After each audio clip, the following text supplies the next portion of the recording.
मैं रीता जैन आगे किताब सेकंड पार्ट के आगे जब मुझे दर्शन समझ में आ गया तो फिर मुझे ये लगा कि ज़िंदगी में जो अगर आपकी वास्तव में ज़िंदगी एक होती है वो सिर्फ अपने लिए लोग जीते हैं, पर वास्तव में ज़िंदगी दूसरों के लिए जीना ही जीने का नाम है। तो मुझे समझ में आया कि 5 साल अब मेरे बेटे को गए हुए 7 साल हो गए हैं, और 7 साल में कहीं पे भी हम लोग जाते हैं तो विश्वनाथ का नाम एक बार को ज़रूर आता है। तो मैं एक बार बैठ के ये सोच रही थी कि आखिर विश्व ने ऐसा क्या किया जो अभी तक उसको लोग याद करते हैं। नहीं तो आजकल तो सुबह को ही गया, शाम को भी लोग उसकी बात नहीं करते हैं और अपने में व्यस्त हो जाते हैं। तो आखिर 7 सालों में ऐसा क्या हुआ जो लोग इसको इतना याद करते हैं। तो फिर मैंने जब उसकी ज़िंदगी को एनालाइज़ किया तो पता चला कि कोई उसके वेल्थ के ऊपर जो उसने कमाई उसके ऊपर नहीं बात करता है, कोई उसके घर के बारे में बात नहीं करता है कि उसका बहुत बड़ा घर था, स्विमिंग पूल था और करोड़ों रुपए का कलेक्शन था और इतनी सूजा और रज़ा और मकबूल फ़िदा हुसैन की उसके पास कृतियाँ थीं, पेंटिंग्स थीं, बहुत सारा सामान था। ये सब कोई याद नहीं करता है।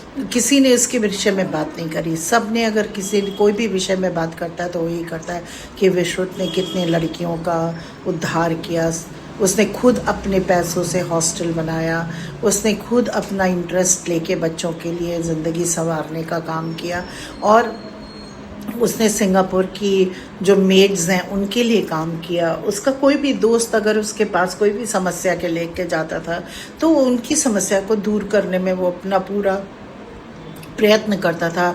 उसमें चाहे उसको लाखों रुपए भी खर्च उसके हो जाएं, उसको कतई अफसोस नहीं होता था।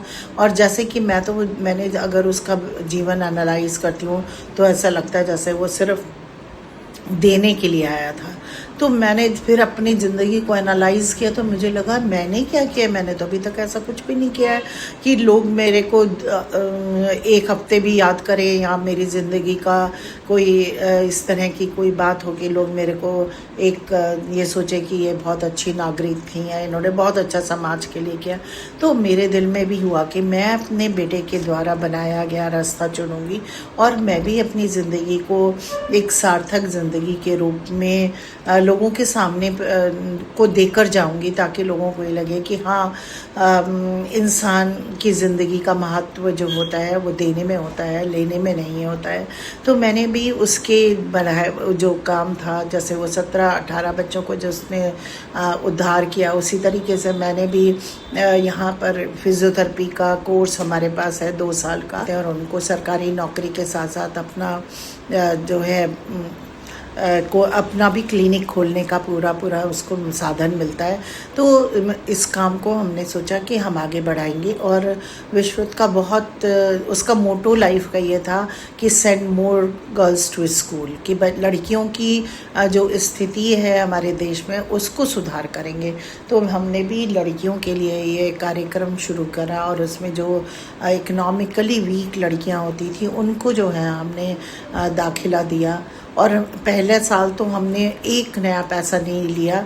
14 बच्चियाँ आई उनकी अब मेरे पास, और 14 बच्चों को हम लोग ने बिना किसी एक नए पैसे के उनको पढ़ाया। और उनको आज उन 14 की 14 लड़कियां जो हैं वो बहुत अच्छा कर रही हैं, सब अपने पैरों पे खड़ी हुई हैं, सब अपने परिवार का भी भरण पोषण कर रही हैं। उसमें से एक लड़की के बारे में तो मैं ज़रूर बताना चाहूँगी कि वो मेड का काम करती थी एक परिवार में।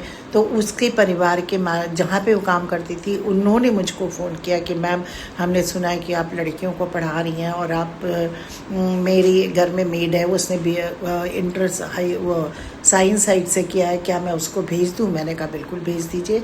तो उस लड़की ने किया, उसके फादर बढ़ई थे और आज वो लड़की जो है करीब 50-60 हज़ार रुपये महीना कमा रही है।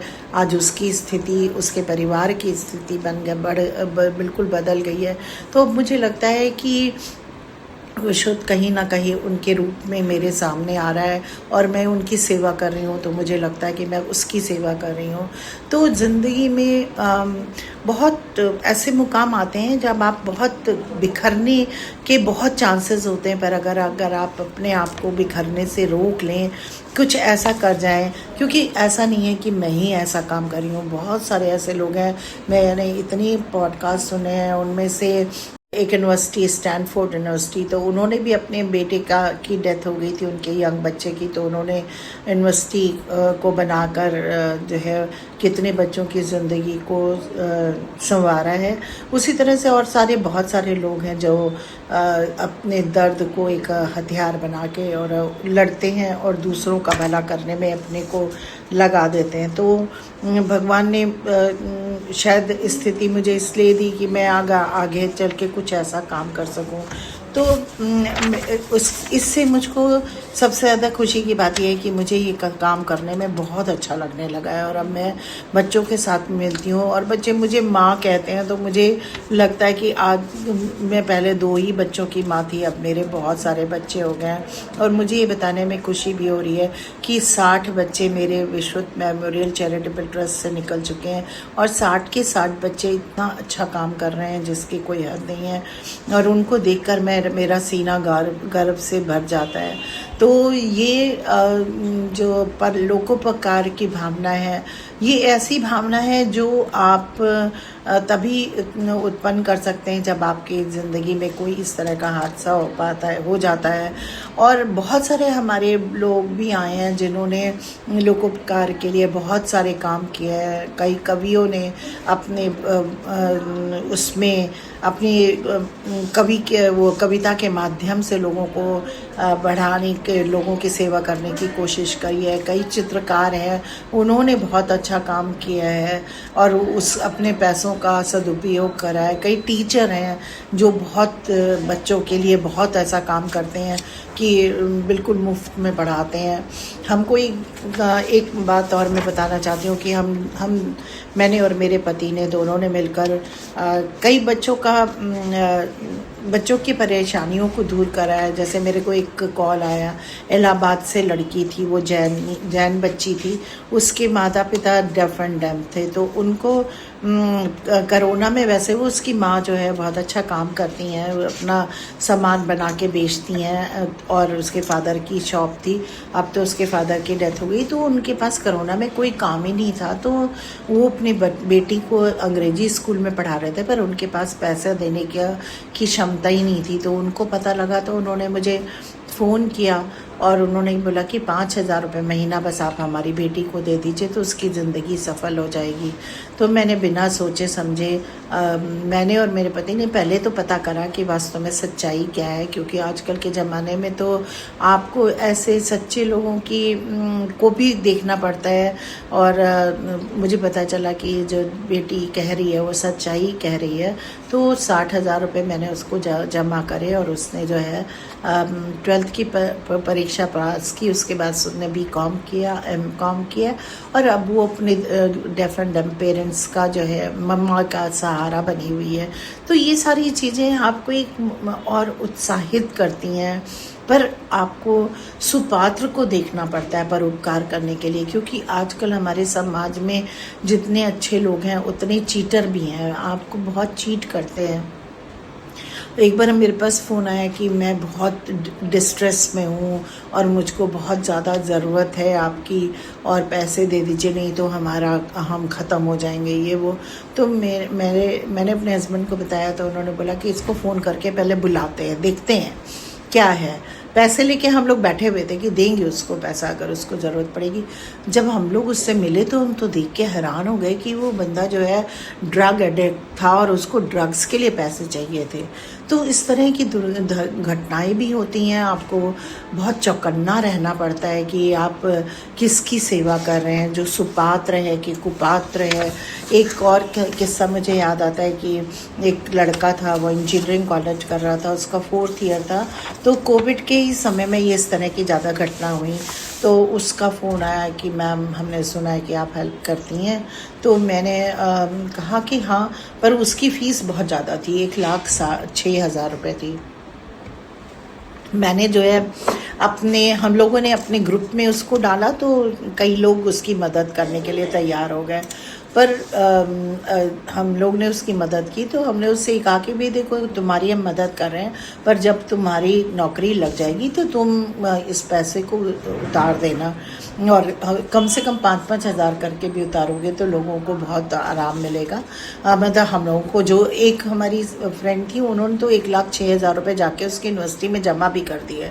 उन्होंने उससे यही कहा था। तो हम लोग अब क्या हुआ कि उसकी जब उसका ख़त्म हो गया इंजीनियरिंग तो उसको 35,000 रुपये महीने की नौकरी मिल गई, और उसने एक बार भी पलट के हम लोगों को आके ये नहीं कहा कि मैम आप लोगों ने मेरी इतनी सहायता करी थी, लीजिए 5,000 रुपये महीना करके मैं, और जो मेरी फ्रेंड थी जिन्होंने 1,06,000 रुपये जमा किए थे उनके लिए तो ये बहुत बड़ा सेटबैक था, क्योंकि उनके पति नहीं है और उन्होंने पेंशन की कमाई से उस बच्चे की भलाई करी थी। तो इस तरह के बहुत सारे किस्से हैं जो कि आपको इस काम को करने से कई बार रोकते भी हैं। कई बार मेरा मन करता है कि बंद कर दूं, ये बहुत कुछ समझ में नहीं आता है कि कैसे क्या सही है क्या गलत है, कौन सही है कौन गलत है, ये समझ में नहीं आता है। क्योंकि हमारे समाज में जो लोग हैं वो कई मुखौटे लगाए रहते हैं, वो अंदर से कुछ होते हैं बाहर से कुछ होते हैं। मेरी माँ जब ये कहती थी कि समाज में बहुत कम अच्छे लोग होते हैं, और अगर अच्छे लोग होते हैं तो उनके जीवन और अगर आपको वो उनकी पहचान करना बहुत इम्पोर्टेंट होता है, और अगर आपकी ज़िंदगी में अच्छे लोग आ जाए तो कभी भी उनको छोड़े ना। ऐसा नहीं है, हमारे देश में बहुत सारे अच्छे लोग हुए हैं, विवेकानंद जी, गांधी जी, रतन टाटा, सरदार पटेल और अंबानी, अडानीज़, ये लोग बहुत लोगों के लिए काम कर रहे हैं, लोगों का भला कर रहे हैं। आज हमारा देश अगर इस तरीके से बढ़ रहा है और आगे बढ़ रहा है तो ये सब लोगों के परोपकार, लोकोपकार का ही कारण है। तो मैं ये कहना चाहती थी कि मेरी आदर्श जो है वो सुधा मूर्ति जी हैं, और सुधा मूर्ति को मैं बहुत फॉलो करती हूँ। उनकी एक एक बात को मैं बहुत उससे सुनती हूँ और उसको फॉलो करती हूँ। तो उन्होंने एक बार मैं उनका पॉडकास्ट सुन रही थी तो उन्होंने एक बात मुझे बोली कि आप कभी भी अब किसी को मुफ्त में आपको नहीं वो करना चाहिए चैरिटी, क्योंकि मुफ्त की चैरिटी का ना तो कोई अस्तित्व होता है, ना ही कोई किसी उसको इतना बड़ा समझता है। वो सोचते हैं कि इनके पास बहुत होगा तो भी इतना पैसा खर्च कर रहे हैं। वो आपको की भलाई को, आपके जज्बात को समझते नहीं हैं। उस दिन से मुझे समझ में आया, तब मैंने जो है अब थोड़े पैसे लेने शुरू कर दिए हैं। 1,60,000 रुपये फ़ीस है तो हम मात्र 20,000 रुपये साल लेते हैं, और अब मैंने 25,000 रुपये कर दिए हैं, इसलिए कि महंगाई बढ़ गई है और मैं बच्चों को हर सुविधा देती हूँ। उनका कमरा एयर कंडीशनड है, उनको जो उनके लिए हॉस्टल बनाया है उसको 1,000 रुपये मात्र में उनको महीने में दे रहे हैं, तो हमारा भी खर्चा होता है। तो मैंने उनकी बात को भी माना, और इस बात से ये बात सच है कि आपके पास थोड़े उस तरह के बच्चे आने लगते हैं कि जो वास्तव में जिनको वास्तव में बहुत ज़्यादा ज़रूरत होती है। तो परोपकार करने के लिए बहुत ज़्यादा ये इम्पॉर्टेंट है कि आप जो आपकी पात्र है, जो जिसको आप परोपकार करने जा रहे हैं, वो उसको वास्तव में ज़रूरत हो। अदरवाइज़ लोग क्या करते हैं कि आपकी सहृदयता को वो लोग एक तरीके से कैश करने लगते हैं, जो कि कई बार बहुत दुखदाई भी होता है। पर ये है कि ठीक है, हमारे धर्म में तो यही बोलते हैं कि आप अपना काम करते रहिए, वो अपना काम कर रहे हैं, आपको आपके कर्म की सज़ा मिलेगी, उनको उनके कर्म की सज़ा मिलेगी। तो मैं तो बस यही सोचते हुए अपना काम कर रही हूँ, और मैं ये नहीं सोचती हूँ, क्योंकि मेरे पास से तो 60 बच्चे निकले हैं, पर आज तक उन 60 बच्चों ने आके कभी मुझे तो कुछ नहीं दिया है। मतलब ना ही मैं उनसे कुछ चाहत रखती हूँ, बट ये है कि सबकी ज़िंदगी बन रही है और वो बहुत अच्छे से अपनी ज़िंदगी को जी रहे हैं।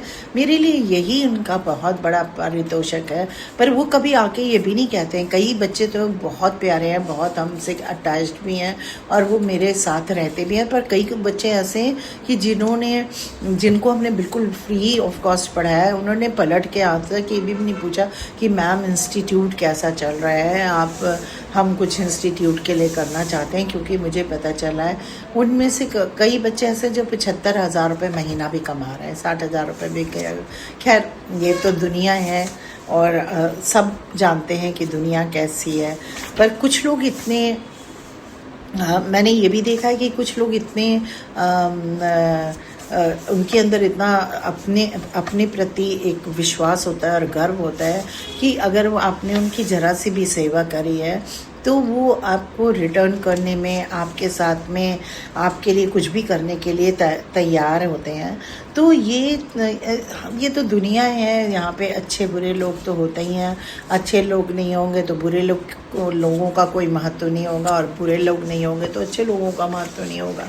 तो ये तो सब चलता रहता है और मुझे तो बहुत इस बात में कोई फ़र्क नहीं पड़ता है कि कौन पूछता है कौन नहीं पूछता है। मेरा काम है अपने बेटे की यादों को लेकर और उसके कार्यों को आगे बढ़ाना है। और अपने हम लोगों को चूँकि बहुत अच्छा भी लगता है, हम बिल्कुल निस्वार्थ भाव से बच्चों की सेवा करते हैं। कई बार तो मेरे पास ऐसे बच्चे आते हैं जिनको एक कॉमन एटिकेट्स भी नहीं होते कि कैसे बैठते हैं, कैसे खाते हैं, कैसे यौन करते हैं, कैसे छींक के समय हाथ रखते हैं। आप लोग को आश्चर्य होगा, पर मैं बिल्कुल सच बता रही हूँ कि उन लोगों को ढंग से बैठना और देखना तक नहीं आता है। मैं कई बार बहुत हैरान हो जाती हूँ कि इन बच्चों को किस तरीके से समझाऊँ। पर मैंने ये देखा है कि अगर आपके दिल में सच्चा प्यार हो, निस्वार्थ प्यार हो, तो वो प्यार जो कनेक्ट आप हो जाते हैं उन बच्चों से, और बच्चे 1 साल के बाद अपना स्वरूप ही बदल देते हैं। वो बच्चे ही बच्चे नहीं होते हैं। कई बार मुझे आश्चर्य होता है कि 1 साल पहले यही बच्चे मेरे पास आए थे और अब इन बच्चों में इतना बदलाव आ गया है। तो ये सब करके मुझे बहुत खुशी हो रही है, बहुत खुशी मिलती भी है मुझको और मेरे पति को। दोनों ही हम लोग मिलकर बहुत निस्वार्थ भाव से उन लोगों के काम कर रहे हैं, पढ़ा रहे हैं। डॉक्टर जैन भी उनकी जो है पर्सनालिटी को उभारने का बहुत काम करते हैं और मैं भी उनके लिए बहुत काम करती हूँ। कई बच्चे तो ऐसे होते हैं जिनको सिंपल सेंटेंस भी नहीं बनाना आता कि राम गोज़ राम ईट्स, ये भी नहीं आता था। पर क्या उन लोगों को यहाँ पे आके होता है। मैं विश्रुत का ही कमाल कहूँगी, विश्रुत की ही महिमा कहूँगी, और तो मैं कुछ कह नहीं सकती हूँ कि ऐसे बच्चे मेडिकल के टर्म्स इतने अच्छे से याद कर लेते हैं और उनकी माँ और इतने अच्छे डायग्राम बनाते हैं, क्योंकि anatomy is full of diagrams and labelling and उसको याद करना। और बच्चे क्या करते हैं और कैसे उनका ट्रांसफॉर्मेशन होता है कि मतलब मेरे लिए एक मिरेकल है और भगवान की कृपा के अलावा और कुछ नहीं है कि शायद भगवान ने उनको सुधारने के लिए हम लोगों को एक मौका दिया। और इतने गज़ब के बच्चे चेंज होते हैं, और जो कि हमारे यहाँ से, ये भी मैं बताना चाहती हूँ कि हमारे इंस्टीट्यूट से जो है बच्चे टॉपर निकलते हैं। 82-87% तक मार्क्स आए हैं बच्चों के। तो ये सब अपने आप में एक मिरेकल है। मुझे लगता है कि विश्रुत कहीं हमारे पास है और वो ब्लेस कर रहा है कि मम्मी आप लोग इतना मेरे छोड़े हुए काम को आप आगे बढ़ा रहे हो और इतना बच्चों के लिए आप दिल से काम कर रहे हो, इसीलिए शायद इन बच्चों का इतना ट्रांसफॉर्मेशन होता है। और देखिए दान तो बहुत तरह का होता है, अन्न दान होता है और आपको विद्या दान होता है, अन्न दान होता है, आपका बहुत तरह के दान होते हैं। पर मुझे जो सबसे ज़्यादा दान में होता है, मेरा पता नहीं क्यों जो मन है वो मैं ये नहीं कर पाती हूँ कि मैं लोगों को खाना खिला दूँ और मैंने उनके लिए बहुत कुछ कर दिया ऐसा सोच के बैठ जाऊँ। मेरा मन करता है कि अगर आप किसी का हाथ पकड़ें तो उसका ऐसा हाथ पकड़ें कि फिर उसको हाथ मत छोड़िए, ताकि वो अपने लिए कुछ ऐसा बना दीजिए। उसको कोई ज़रूरी नहीं कि वो फिजियोथेरेपी पढ़े, कोई ज़रूरी नहीं है, मैं ये मानती हूँ, क्योंकि अगर आप उनको अगर कोई भी एक विधा सिखा दें, तो जैसे कि सिलाई करना है, कढ़ाई करना है, या ब्यूटिशियन का कोर्स है, या कंप्यूटर का कोर्स है, या कुछ ऐसा काम है, तो वो मेरे को ज़्यादा अच्छा काम लगता है, जबकि बनस्पत की आप गए और खाना खिला दिया और कर दिया। तो इस तरीका का मेरा सोच नहीं है। और मेरे को और भी ये बात लगती है कि कई लोग बहुत ही स्वाभिमानी होते हैं। वो लोग आप जैसे मैं एक बार की किस्सा बताती हूँ कि हम लोग की गाड़ी ख़राब हो गई, तो हम एक मंदिर के पास रुके, और मंदिर में जो थे पुजारी जी थे। पुजारी जी बहुत ही स्वाभिमानी किस्म के व्यक्ति थे। वो 70-75 साल के थे, उनकी पत्नी 70 साल की थी। तो दोनों बड़े, मतलब उनके चेहरे का तेज देख के लग रहा था कि वो कितने चरित्रवान और कितने अच्छे लोग हैं। तो पर उनके पास पैसे नहीं थे, उनकी आंखें कमज़ोर हो रही थी। तो मेरा जो दिल है वो जैसे हम हैं कि मैंने उनको बोला कि स्वामी जी, मैं आपके लिए कुछ करना चाहती हूँ, आप मुझे अपना अकाउंट नंबर दे दो, मैं पैसे डाल देती हूँ, आप अपनी जीविका के लिए रख लीजिएगा। क्योंकि मैं देखती हूँ कि लोग LIC करा रहे हैं, तो 50 करोड़ 5 करोड़ का LIC हो रही है, ये हो रहा है, वो हो रहा है। तो लोग अपने भविष्य के लिए इतनी सारी चीज़ें करते हैं, तो उनके लिए बेचारों के पास 10,000 रुपये भी नहीं थे। तो जब मैंने उनको बैंक अकाउंट के लिए कहा, तो वो इतनी ज़ोर से हंसे, बोलते बेटा ये क्या होता है, मैंने तो कभी कोई अकाउंट नहीं खुलवाया, मेरा अकाउंट तो मेरे कृष्ण जी के पास है, और उन्होंने मुझे सारी ज़िंदगी दिया है, मैं उन्हीं से मांगता हूँ, वही मेरी सारी चीज़ें पूरी करते हैं, और मैंने तो आज तक कभी कोई अकाउंट नहीं चलाया। तो मेरा जो मन था उनके प्रति श्रद्धा से नतमस्तक हो गया। उन्होंने मुझसे कोई सहायता नहीं ली, और उन्होंने हम लोगों को ये बोला कि डॉक्टर, मेरे पति डॉक्टर हैं, तो उन्होंने कहा भी कि कभी आपको ज़रूरत पड़ेगी तो आप ज़रूर बताइएगा। उन्होंने कहा बेटा, हमने तो एक का सहारा पकड़ा हुआ है, मैं सारी ज़िंदगी उनके सहारे को नहीं, और जब जाना होगा तो मैं चला जाऊंगा, मैं उनको नहीं छोड़ूंगा, उन्हीं के सहारे पे जीऊँगा। तो ऐसे लोग भी होते हैं कि जो आपको नहीं परेशान करना चाहते हैं, ना आपका एहसान लेना चाहते हैं। तो बहुत तरह के समाज में लोग होते हैं, और मेरे ख्याल से इसलिए समाज को एक फूलों का गुलदस्ता कहा जाता है, और ये कहा जाता है कि भांति भांति के लोग हैं। तो मैंने तो बहुत सारे ऐसे लोगों का जो है लोगों से मिली भी हूँ, और उससे मेरे साक्षात्कार हो रहे हैं। कई बार मेरे बच्चे भी ऐसे होता है कि मुझको चीट कर देते हैं। उनके घर में कार है, उनके घर में सब कुछ है, फिर भी आके जो है वो हमारी चैरिटी को ज्वाइन करते हैं, क्योंकि कम पैसे लगते हैं। तो अब ठीक है, ये उनकी बात है, अब मैं इसमें क्या करूं, मेरे पास कोई इतना बड़ा वो है नहीं कि मैं उनके खोजबीन करवाऊं। तो ठीक है, ये भी एक तरीका है काम करने का कि आप अपना बिल्कुल सेवा भाव से काम करें, और निष्काम, जो गीता में अर्जुन को कृष्ण जी ने कहा था कि निष्काम सेवा ही सबसे बड़ी सेवा है। आप कुछ भी उनके प्रति अपने दिल में कोई भाव ना लाएं, कोई उनके लिए ना कहें कि वो मुझे ये दे, मुझे वो दे। आप जो भी सेवा करें जो है निष्काम भाव से करें, और सच्ची सेवा का फल मिले या ना मिले, शांति तो ज़रूर मिलती है। इस बात को तो मैं आप लोगों को के साथ साझा करना चाहती हूँ कि इतनी बड़ी विपदा के बाद भी मैं और मेरे पति दोनों स्वस्थ हैं, खुश हैं, बच्चों को देने में लगे हुए हैं, और अपने आप को एक पूर्णता महसूस होती है। हमको बहुत खालीपन नहीं लगता है कि मैं खाली हूँ या मैं परेशान हूँ, और मेरा बेटा मेरे अंग संग रहता है। मुझे बिल्कुल महसूस होता है कि वो मेरे साथ है, और वो मुझे इन सब काम करने की प्रेरणा दे रहा है। हमेशा वो मेरे साथ में रहता है, और मुझे हमेशा प्रेरित करता रहता है कि ऐसे करो, ऐसे करो, ऐसे करो। अगर उसकी बात को समझती हूँ और सुनती हूँ और समझती हूँ, तो शायद तभी मैं आज इतना आगे बढ़ पाई हूँ। और हमने सिर्फ पढ़ाई का ही काम नहीं करा है बच्चों के साथ में, हमने कम से कम 1000 से भी ज़्यादा प्लांटेशन का काम किया है। और हर साल मैं बारिश के समय सबको एक बार सलाह देती हूँ कि कृपया विश्व का नाम से 5 अपने 5 गमले ही बढ़ा लीजिए, 5 गमले में 5 पौधे ही लगा लीजिए। तो मेरा ग्रुप बहुत बड़ा है, तो अगर उसमें से 1% भी लोग सुन लें तो मेरे ख्याल से 50-60 या 100 पौधे तो हर महीने मतलब हर बारिश के समय में सब लोग लगा ही लेते हैं। तो ये भी मुझे को एक अच्छा लगता है कि मैं समाज के कुछ काम कर पा रही हूँ। फिर हम लोग ने वाटर कंजर्वेशन पे भी काम किया कि कैसे हम लोग पानी बचाएं। जब हम जो है ब्रश करते हैं तो पानी खोल के खड़े रहते हैं, कितना हमारा पानी वेस्ट होता है। हमारा देश जहाँ पे 140 करोड़ के लोग हैं, वहाँ पे पानी को हमें बचाना ही पड़ेगा, नहीं तो लोग बूंद बूंद के लिए मरेंगे। दूसरा होता है कि हमारे सबके घर में एसी लगा हुआ है, एसी में से पानी निकलता है, वो हम उसका पाइप लगा देते हैं और वो वेस्ट हो जाता है। अगर आप उसके नीचे एक बाल्टी रख दें तो बूंद बूंद करके वो बाल्टी भर जाती है, और वो बाल्टी आप पौधों में पानी में डालने के लिए वो कर सकते हैं।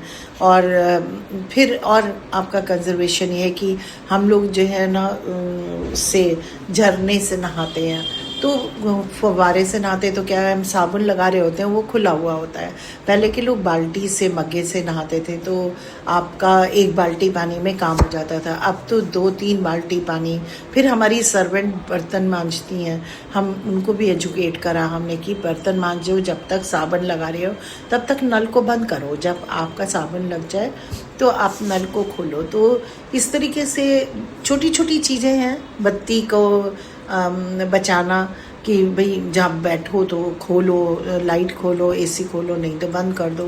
क्योंकि कई बार ऐसा होता है कि कई घरों में कम लाइट आती है, तो सारे घर में लाइट्स ही जलती रहती हैं, और एसी के लिए हम बहुत ज़्यादा प्रोटेक्टेड रखते हैं अपनी एनवायरनमेंट को, तो बंद करके रखते हैं तो लाइट जलती रहती हैं। तो एक तरीके से हम अपने समाज के, हमारा देश जो एनर्जी प्रोड्यूस कर रहा है उसको हम वेस्ट कर रहे होते हैं। तो इस तरीके के काम हम करते रहते हैं, छोटे छोटे।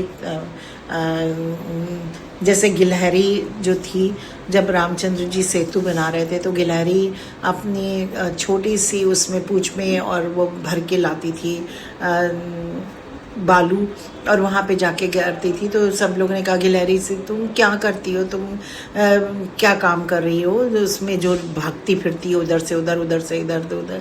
तो उसने कहा कि ठीक है, मैं ज़्यादा कुछ नहीं कर पा रही हूँ, पर मैं एक छोटा सा तो अपना कंट्रीब्यूशन कर पा रही हूँ। तो 140 करोड़ में मैं कुछ ऐसा नहीं कर पा रही हूँ, पर छोटा सा गिलहरी की तरह का कंट्रीब्यूशन मैं ज़रूर कर रही हूँ और करने की कोशिश करती हूँ, और इससे मुझे अच्छा लगता है। और मैं इसको कर, तो लोकोपकार आप तभी कर पाएंगे जब आपको दर्शन समझ में आ जाएगा। ये भी एक बात और है कि आप किसी को गैर ना समझिए, कोई आपके लिए गैर है ही नहीं, सब आपके अपने हैं। चाहे वो किसी जाति के हों, चाहे किसी काले हों, गोरे हों, कहीं के भी हों, आदिवासी हों, कोई भी हो, अगर आपके सामने आता है, कोई भी आता है और किसी जाति धर्म का होता है, तो मैं आजकल मैं देखती हूँ कि लोगों के अंदर ये भावना बढ़ रही है। ये गलत है, मैं गलत मानती हूँ, पर ये कि गलत तो दोनों तरफ से होना चाहिए। हम लोग इस बात को गलत कहते हैं, पर कई लोग इस बात को अपने धर्म से इतना जोड़ लेते हैं। अगर हम इस भाव से अपने को ऊपर उठा लेंगे तो हम लोगों की सेवा करने के लिए तत्पर रहेंगे और हम लोगों के काम आएंगे। तो धन्यवाद आप सबका, आपने मेरी किताब को सुना और मैंने अपनी भावनाओं को आपके साथ साझा किया, और मैं आप लोग की बहुत शुक्रगुज़ार हूँ जो आपने मेरी किताब को सुना। और आगे भी मैं अपने जो कार्य हैं उनको आपके साथ साझा करती रहूँगी, और मैंने जो किताबें लिखी हैं वो ऑडियो बुक में कन्वर्ट करके आप लोग को भेजती रहूँगी। Thank you so much. अगर आपको मेरा ये प्रयास अच्छा लगा हो तो आप कृपया करके मेरे चैनल को लाइक एंड सब्सक्राइब करिए। मैं आपकी आभारी होंगी। धन्यवाद।